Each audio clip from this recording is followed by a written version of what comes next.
Welcome to Surya tutorials. तो कैसे हो आप लोग। आज हम लोग जो है क्लास 10th के साइंस के चैप्टर नंबर 1 जो कि हमारा केमिकल रिएक्शन एंड इक्वेशन है, उसके मोस्ट इम्पॉर्टेंट टॉपिक को डिस्कस करेंगे, how to write chemical formula. क्योंकि ज़्यादातर स्टूडेंट्स को जो है केमिकल बैलेंसिंग के टाइम पर केमिकल फार्मूले ही नहीं बनाना आता है, तो इस वजह से क्या होता है कि उनके पूरे के पूरे मार्क्स कट जाते हैं।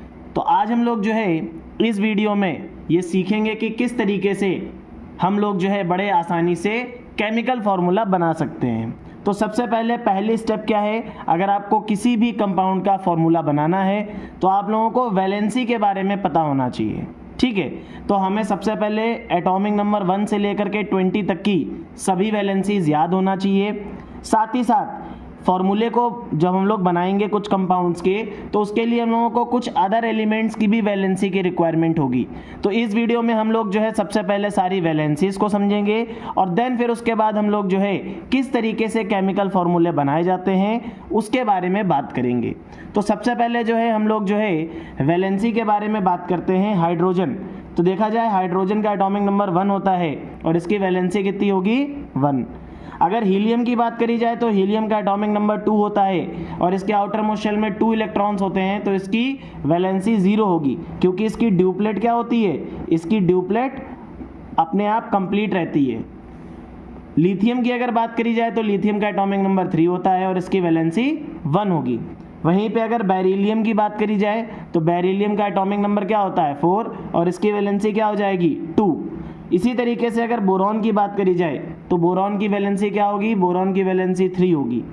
कार्बन की अगर बात करें अपने लोग तो कार्बन का एटॉमिक नंबर क्या होता है 6 और इसकी वैलेंसी क्या हो जाएगी 4, क्योंकि इसके आउटर मोस्ट शेल में कितने इलेक्ट्रॉन्स होते हैं 4 इलेक्ट्रॉन्स होते हैं। ये सब आप लोगों ने 9th क्लास में पढ़ा है, आपको वैलेंसी याद होना चाहिए, अदरवाइज आप लोग केमिकल फॉर्मूले नहीं बना पाएंगे। अगर अपने लोग नाइट्रोजन की बात करें तो नाइट्रोजन का एटॉमिक नंबर 7 होता है और इसकी वैलेंसी क्या हो जाएगी 3। ऑक्सीजन की अगर अपने लोग बात करें तो ऑक्सीजन का एटॉमिक नंबर कितना होता है 8 और इसके आउटर मोस्ट शेल में 6 इलेक्ट्रॉन्स होते हैं, तो इसको 2 इलेक्ट्रॉन्स की ज़रूरत होती है, तो इसकी वैलेंसी क्या हो जाएगी 2 हो जाएगी। अब अगर हम लोग फ्लोरीन की बात करें तो फ्लोरीन का एटॉमिक नंबर 9 होता है, इसकी वैलेंसी कितनी होगी 1। नियोन का एटॉमिक नंबर क्या होता है बेटा 10 होता है और इसकी आउटर मोस्ट शेल में 8 इलेक्ट्रॉन्स होते हैं, तो ये पहले से ही स्टेबल होता है, इस वजह से इसकी वैलेंसी क्या होगी 0 होगी। सोडियम की अगर बात करें तो सोडियम का एटॉमिक नंबर 11, इसकी वैलेंसी क्या हो जाएगी 1। मैग्नीशियम की अगर बात करें तो मैग्नीशियम का एटॉमिक नंबर क्या है 12, तो आप इसकी इलेक्ट्रॉनिक कॉन्फ़िगरेशन करेंगे 2 8, 2, तो इसके आउटर मोस्ट शेल में 2 इलेक्ट्रॉन्स हैं, तो क्या करेगा 2 इलेक्ट्रॉन को डोनेट कर देगा, तो इसकी वैलेंसी क्या हो जाएगी 2। एल्युमिनियम की अगर अपने लोग बात करें तो एल्युमिनियम का एटॉमिक नंबर कितना होता है 13, इसकी इलेक्ट्रॉनिक कॉन्फ़िगरेशन क्या होगी 2, 8, 3, तो इसके आउटर मोस्ट शेल में कितने इलेक्ट्रॉन होंगे 3 इलेक्ट्रॉन होंगे, तो ये क्या करेगा 3 इलेक्ट्रॉन्स को डोनेट कर देगा, तो इसकी वैलेंसी क्या हो जाएगी 3 हो जाएगी। तो ये सारी चीज़ें आपको पता है, मैं बस आप लोगों को यहाँ पर क्या करा रहा हूँ, रिवाइज करा रहा हूँ। ठीक इसी तरीके से अगर अपने लोग सिलिकन की बात करें तो सिलिकन का एटॉमिक नंबर कितना होता है 14, तो इसकी इलेक्ट्रॉनिक कॉन्फ़िगरेशन क्या होगी 2, 8, 4, तो इसको 4 इलेक्ट्रॉन्स चाहिए हैं स्टेबल होने के लिए, तो ये क्या करेगा 4 इलेक्ट्रॉन को शेयर करके स्टेबल हो जाएगा, तो इसकी वैलेंसी कितनी हो जाएगी 4। अगर फॉस्फोरस की बात करी जाए तो फॉस्फोरस का एटॉमिक नंबर कितना होता है 15, तो इसको अगर अपने लोग देखें तो इसकी इलेक्ट्रॉनिक कॉन्फ़िगरेशन 2, 8, 5, तो इसको 3 इलेक्ट्रॉन्स चाहिए हैं अपनी ऑक्टेट को कंप्लीट करने के लिए, तो इसकी वैलेंसी कितनी हो जाएगी 3 हो जाएगी। इसी तरीके से अगर सल्फर की बात करी जाए तो सल्फर की इलेक्ट्रॉनिक कॉन्फ़िगरेशन 2, 8, 6 होगी, तो इसको 2 इलेक्ट्रॉन्स चाहिए स्टेबल होने के लिए, तो इसकी वैलेंसी कितनी हो जाएगी 2 हो जाएगी। क्लोरीन की अगर अपने लोग बात करें तो क्लोरीन के आउटर मोस्ट शेल में कितने इलेक्ट्रॉन्स होते हैं बेटा, क्लोरीन के आउटर मोस्ट शेल में 7 इलेक्ट्रॉन्स होते हैं, तो इसको स्टेबल होने के लिए 1 इलेक्ट्रॉन चाहिए है, तो इसकी वैलेंसी कितनी हो जाएगी 1, क्योंकि हमें पता है वैलेंसी क्या होती है, इलेक्ट्रॉन्स को गेन करने और लूज करने की जो कैपेसिटी होती है वही क्या होती है वैलेंसी होती है। अगर ऑर्गन की बात करी जाए तो ऑर्गन का एटॉमिक नंबर 18 होता है और इसकी इलेक्ट्रॉनिक कॉन्फ़िगरेशन क्या होगी 2, 8, 8, तो इसकी ऑक्टेट ऑलरेडी कंप्लीटेड है, तो यहाँ पर अगर अपने लोग देखें तो इसकी वैलेंसी 0 हो जाएगी। पोटेशियम की अगर अपने लोग बात करें तो पोटेशियम का एटॉमिक नंबर 19 होता है और इसकी इलेक्ट्रॉनिक कॉन्फ़िगरेशन होती है 2,8,8,1। तो इसके आउटर मोस्ट शेल में एक इलेक्ट्रॉन है तो इसकी वैलेंसी कितनी होगी 1 हो जाएगी। कैल्शियम की अगर अपने लोग बात करें तो कैल्शियम का एटॉमिक नंबर 20 होता है, इसकी इलेक्ट्रॉनिक कॉन्फ़िगरेशन होगी 2,8,8,2। तो इसको 2 इलेक्ट्रॉन चाहिए स्टेबल होने के लिए। तो यहाँ से अगर अपने लोग देखें तो ये क्या करेगा, 2 इलेक्ट्रॉन को डोनेट कर देगा तो इसकी वैलेंसी कितनी हो जाएगी 2 हो जाएगी।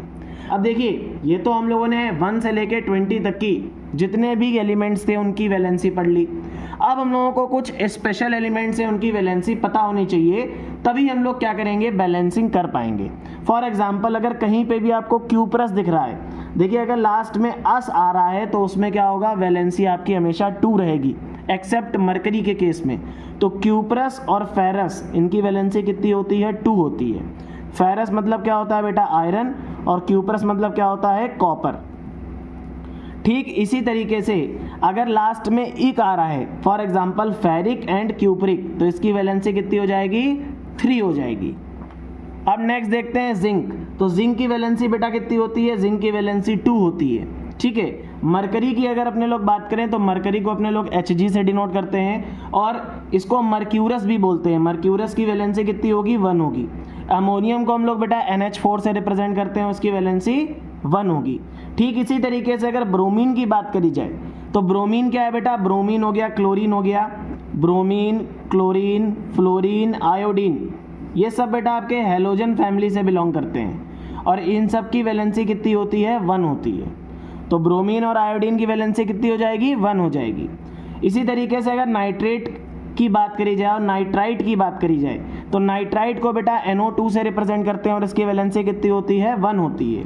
और नाइट्रेट को अपने लोग NO3 से रिप्रेजेंट करते हैं और इसकी वैलेंसी होती है 1। अगर हम लोग नाइट्राइट की बात करें तो नाइट्राइट को अपने लोग N से रिप्रेजेंट करते हैं और इसकी वैलेंसी 1 होती है।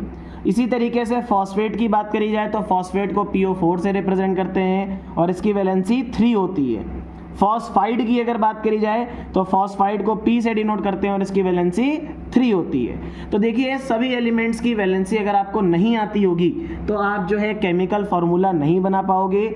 इसीलिए आप लोग जो है सबसे पहले केमिकल वैलेंसी याद करिए, अदरवाइज जो है आप लोग जो है सिर्फ और सिर्फ इक्वेशंस को याद करोगे। इसी तरीके से हाइड्रोजन कार्बोनेट की अगर बात करी जाए तो हाइड्रोजन कार्बोनेट को HCO3 से डिनोट करते हैं जिसकी वैलेंसी 1 होती है। कार्बोनेट और बाइकार्बोनेट की बात करी जाए तो कार्बोनेट और बाइकार्बोनेट की वैलेंसी 2 होती है। इसी तरीके से अगर सल्फेट की अगर अपने लोग बात करें तो सल्फेट को बेटा अपने लोग SO4 से डिनोट करते हैं और इसकी वैलेंसी 2 होती है। सल्फाइड को SO3 से डिनोट करते हैं और इसकी वैलेंसी भी 2 होती है। मर्क्यूरिक की अगर बात करी जाए बेटा तो मर्क्यूरिक की वैलेंसी कितनी हो जाती है 2 हो जाती है। तो देखिए इस तरीके से अपने लोगों ने क्या किया, हम लोगों ने सभी इंपॉर्टेंट एलिमेंट्स की वैलेंसी को डिस्कस कर लिया। अब हम लोगों को केमिकल फॉर्मूले बनाना सीखना है। तो यहाँ से अब हम लोग क्या करेंगे 30 केमिकल फॉर्मूलेस बनाएंगे जो आपके एग्जाम के लिए बहुत ज़्यादा इंपॉर्टेंट हैं और ये आपको आने ही चाहिए। सबसे पहले अगर अपने लोग बात करें सोडियम सल्फेट की तो सोडियम को देखिए हम लोग Na से डिनोट करते हैं और सल्फेट हमारा होता है SO4। तो सोडियम की वैलेंसी 1 और सल्फेट की वैलेंसी 2। तो यहाँ हम लोग क्या करेंगे क्रॉस मल्टीप्लाई करेंगे तो ये क्या हो जाएगा Na2SO4। ठीक इसी तरीके से अगर हम लोग हाइड्रोजन क्लोराइड की बात करें तो हाइड्रोजन को हम लोग S से रिप्रेजेंट करते हैं, क्लोरीन को Cl से रिप्रेजेंट करते हैं। तो हाइड्रोजन की वैलेंसी 1 और क्लोरीन की भी वैलेंसी 1, तो क्रॉस मल्टीप्लाई करेंगे तो क्या हो जाएगा HCl। ठीक इसी तरीके से अगर सोडियम क्लोराइड की बात करी जाए तो सोडियम को Na से रिप्रेजेंट करते हैं और क्लोरीन को Cl से। तो सोडियम की भी वैलेंसी 1 और क्लोरीन की भी वैलेंसी 1, तो इसका फॉर्मूला क्या हो जाएगा NaCl। मैग्नीशियम क्लोराइड की अगर अपने लोग बात करें तो मैग्नीशियम को Mg से डिनोट करते हैं और क्लोरीन को Cl से। तो मैग्नीशियम की वैलेंसी 2 होती है और क्लोरीन की 1 होती है। तो यहाँ से हमारा फॉर्मूला क्या बन जाएगा MgCl2। अगर अपने लोग सोडियम नाइट्रेट की बात करें तो सोडियम मीन्स Na बेटा और नाइट्रेट मीन्स NO3। तो सोडियम की बेटा वैलेंसी 1 और नाइट्रेट की भी वैलेंसी 1, तो ये क्या हो जाएगा NaNO3। इसको क्या लिखेंगे अपने लोग NaNO3। ठीक इसी तरीके से अगर हम लोग यहाँ पे देखें तो कैल्शियम की वैलेंसी बेटा Ca2 होती है और फॉस्फेट की PO4, फॉस्फेट की वैलेंसी 3 होती है। तो इसको अगर हम लोग क्रॉस मल्टीप्लाई करेंगे तो ये क्या हो जाएगा, Ca3PO4 का होल ट्वाइस। इसी तरीके से अगर मैग्नीशियम फॉस्फेट की बात करी जाए तो मैग्नीशियम की बेटा वैलेंसी कितनी होती है 2 और फॉस्फेट की वैलेंसी कितनी होती है 3। क्रॉस मल्टीप्लाई करेंगे तो ये क्या बन जाएगा, Mg3PO4 का होल ट्वाइस। क्लियर हो रहा है कि नहीं क्लियर हो रहा है। ठीक इसी तरीके से अगर मैग्नीशियम सल्फेट की बात करी जाए तो मैग्नीशियम को हम लोग Mg से डिनोट करते हैं और सल्फेट को SO4 से डिनोट करते हैं। तो मैग्नीशियम की वैलेंसी क्या होती है 2, सल्फेट की वैलेंसी क्या होती है 2, तो 2 1 जा 2, 2 1 जा 2, क्रॉस मल्टीप्लाई करेंगे बेटा तो यहाँ से हमारे पास क्या आएगा MgSO4। नेक्स्ट देखते हैं that is potassium nitrate. Potassium को बेटा K से डिनोट करते हैं और नाइट्रेट को NO3 से। पोटेशियम की वैलेंसी 1 और नाइट्रेट की भी वैलेंसी 1 होती है, तो ये क्या बन जाएगा KNO3। इसी तरीके से अगर हम लोग पोटेशियम सल्फेट की बात करें तो पोटेशियम को बेटा K से डिनोट करते हैं और सल्फेट क्या होता है SO4। तो पोटेशियम की वैलेंसी 1 और सल्फेट की वैलेंसी 2, तो क्रॉस मल्टीप्लाई करेंगे तो क्या बनेगा K2SO4। क्लियर हो रहा है कि नहीं क्लियर हो रहा है। आप लोगों को यहाँ पर सबसे ज़्यादा डाउट आता है, बट अगर आप लोगों को वैलेंसी आती है तो बड़े आसानी से आप लोग क्या कर सकते हो, केमिकल फॉर्मूले की फॉर्मेशन कर सकते हो। नेक्स्ट हम लोग देखते हैं कैल्शियम फॉस्फेट। तो बेटा देखो कैल्शियम की वैलेंसी क्या होती है 2 और फॉस्फेट की वैलेंसी क्या होती है 3। क्रॉस मल्टीप्लाई करेंगे तो क्या बनेगा Ca3PO4 का होल ट्वाइस। तो कैल्शियम की वैलेंसी 2 होती है बेटा और नाइट्रेट की वैलेंसी क्या होगी 1। क्रॉस मल्टीप्लाई करेंगे तो CaNO3 का होल ट्वाइस। इसी तरीके से कैल्शियम कार्बोनेट की भी बात कर लेते हैं। तो कैल्शियम की वैलेंसी बेटा 2 और कार्बोनेट की भी वैलेंसी कितनी होती है 2, तो 2 1 जा 2, 2 1 जा 2, क्रॉस मल्टीप्लाई करेंगे तो क्या बनेगा CaCO3।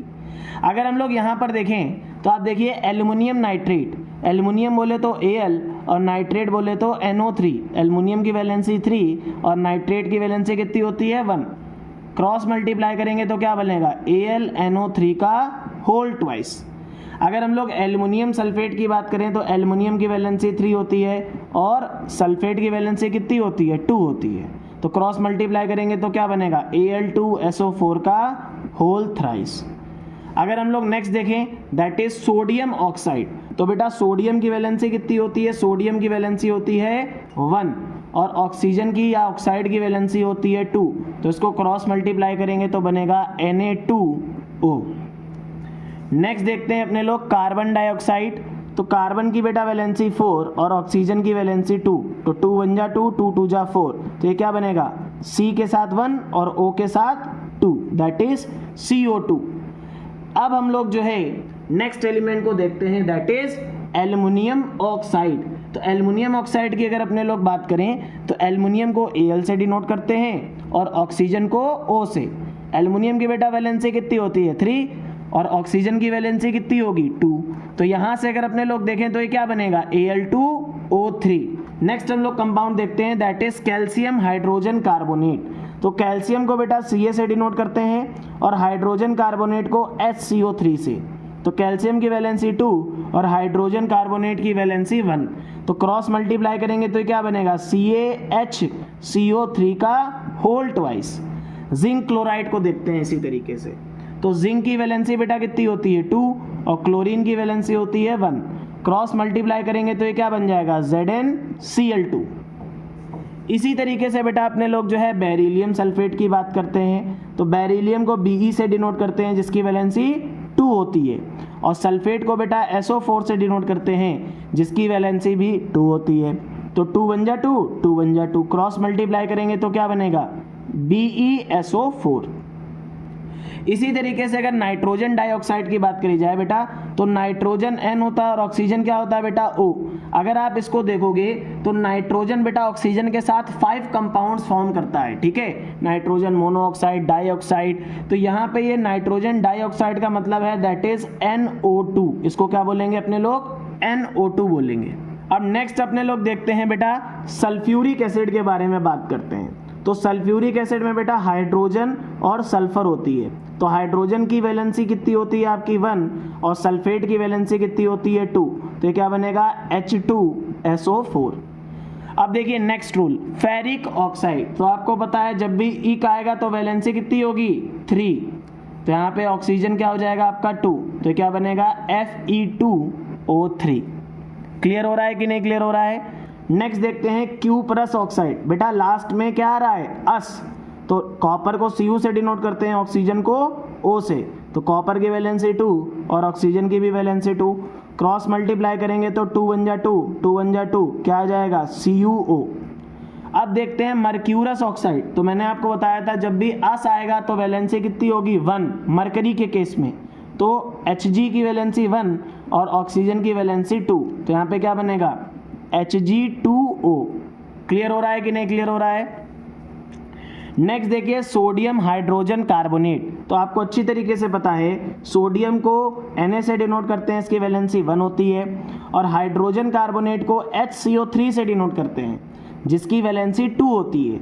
तो क्रॉस मल्टीप्लाई करेंगे तो क्या बनेगा Na2, HCO3 की बेटा वैलेंसी कितनी होती है, इसको आप करेक्ट कर लीजिएगा, इसकी वैलेंसी 1 होती है, ठीक है, तो ये क्या बन जाएगा NaHCO3। इसी तरीके से बेटा मर्क्यूरिक ऑक्साइड की बात करते हैं। तो मर्क्यूरिक के केस में मैंने बताया था Hg की वैलेंसी कितनी हो जाएगी 2 और ऑक्सीजन की वैलेंसी कितनी है 2, क्रॉस मल्टीप्लाई करेंगे 2 1 जा 2, 2 1 जा 2, ये बना देगा आपका HgO। क्लियर हो रहा है कि नहीं क्लियर हो रहा है। नेक्स्ट देखते हैं अपने लोग बेटा कॉपर कार्बोनेट को। तो देखिए कॉपर मीन्स Cu और कार्बोनेट मीन्स CO3, तो कॉपर की वैलेंसी 2 बेटा और कार्बोनेट की वैलेंसी भी 2, तो क्रॉस मल्टीप्लाई करेंगे तो क्या बन जाएगा CuCO3। अब हम लोग जो है बेटा नेक्स्ट कंपाउंड को देखते हैं, दैट इज क्यूपरिक ऑक्साइड। तो क्यूपरिक बोले तो बेटा Cu की वैलेंसी कितनी हो जाएगी 3 और ऑक्सीजन की वैलेंसी 2, क्रॉस मल्टीप्लाई करेंगे तो क्या बनेगा Cu2O3। लास्ट कंपाउंड को देखते हैं, दैट इज फेरस ऑक्साइड। तो फेरस बोले तो लास्ट में अस है बेटा, वैलेंसी कितनी होगी 2, तो आयरन की वैलेंसी 2 हो गई और ऑक्सीजन की वैलेंसी भी 2 है, तो यहाँ से क्रॉस मल्टीप्लाई करेंगे तो क्या बनेगा FeO। तो देखिए इस तरीके से अगर आपको वैलेंसी आती है तो बड़े आसानी से आप लोग क्या कर सकते हो, केमिकल फॉर्मूले की फॉर्मेशन कर सकते हो। आई होप तुम लोगों को वीडियो अच्छा लगा होगा। अगर वीडियो अच्छा लगे तो प्लीज़ चैनल को सब्सक्राइब कर देना, अपने फ्रेंड्स के साथ वीडियो को शेयर कर दीजिएगा। साथ ही साथ अगर आप लोगों को पूरी PDF चाहिए तो टेलीग्राम में आप लोग जो है डायरेक्टली मेरे से जुड़ सकते हो। अभी तक का अगर आप लोगों ने जो है चैप्टर नंबर 1 के फुल चैप्टर की एक्सप्लेनेशन वीडियो को नहीं देखा है तो जा करके डिस्क्रिप्शन में ज़रूर चेक करिए। थैंक यू सो मच, मिलते हैं नेक्स्ट वीडियो में। Till then keep learning and keep enjoying.